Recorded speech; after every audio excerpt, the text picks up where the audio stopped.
Hello everybody, and welcome back to Investigating Beware, episode 5. Today we're going to be continuing and looking at the mines, and more specifically, the enemies that patrol the area along with the secret of the house on the hill. There's not much else to talk about, so without further ado, let's get into it.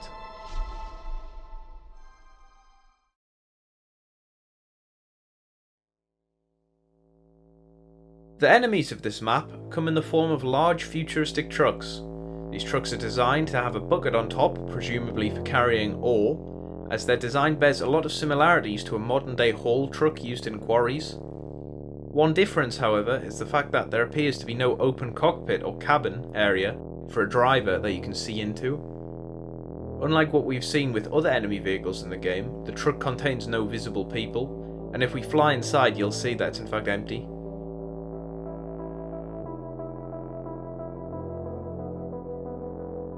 While there may not be anyone inside the truck because you can't actually see in and therefore they wouldn't need to be rendered, the general construction of the truck leaves little potential space for anybody to be inside.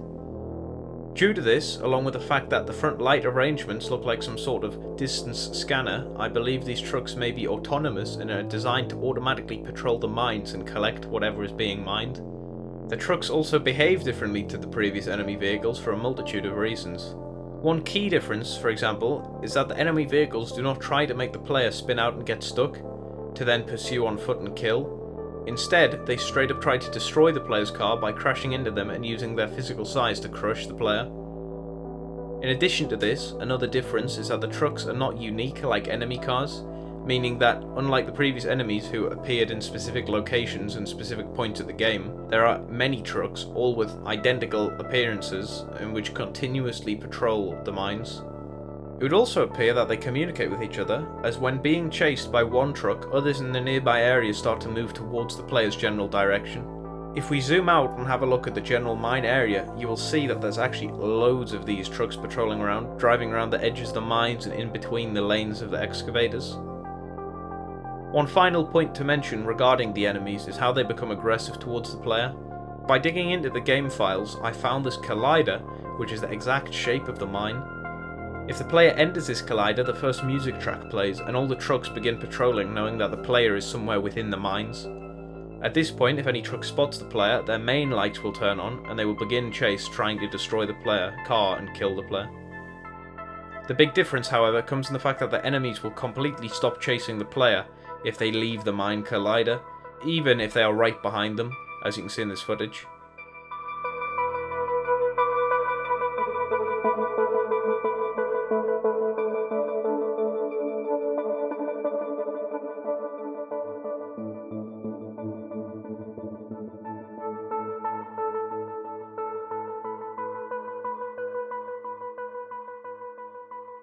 As they are the only enemy type in all of Beware to stop pursuing the player just because they left an area, this likely means they are only designed or instructed to protect this mine area from the player and do not actually care that the player is in the general map area like the other enemies in the previous map.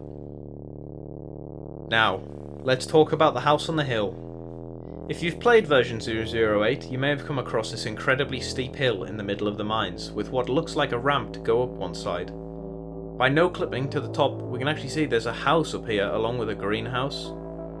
The house itself has a modelled interior, which is already a rarity for a house in the game, as most buildings don't have interiors, meaning this might be used for something in the future, such as a scripted cutscene like the Babka and how she goes into her house to get the picture.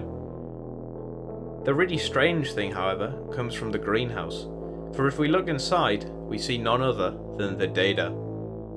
This obviously dispels the popular theory that the Data was dead or in fact was killed by the goons.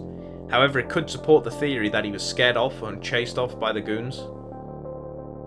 While I could not find any attached scripts, there was an animator attached to the Data, just with no animation clips. This means he could be used in the future for some sort of cutscene or story scene, but not at the moment. It remains a mystery how you're actually supposed to get up here naturally, as the car is nowhere near capable enough to get up this steep ramp. A possibility in the future could be that we get a car upgrade similar to the previous map that would allow us to get up, or we may not ever be able to get up and instead the Data will come down. In the files there exists two scripts under the names End Jump and Jump Cinematic. I wasn't able to find out where these scripts occur for now. However, if we take a look at the jump cinematic, we can see a part of the script running includes a great force being exerted on the player's car. This could potentially be what is needed in order to get the car to the top of the hill. However, after multiple tests under different scenarios, I was not able to trigger this cinematic anywhere around the hill. We can only speculate what the finished version of the map will bring. Well, it was certainly a surprise to find the data when exploring the map for the first time, but it is a welcome one, as it lets us speculate about the purpose of the mines and the goons' involvement. If you have a theory about why the data is in the greenhouse on top of the hill, or anything in the game in general, be sure to leave it in the comments below. I'd be very interested to read. If you like the video, then please feel free to give it a like and subscribe for more videos like this one. I'd like to thank everybody for the incredible support on the last videos, as episode 4 has become my quickest viewed video ever on the channel. I would also like to thank RokaGraham for making the thumbnail once again. So, thank you very much for watching, and I'll see you in the next video.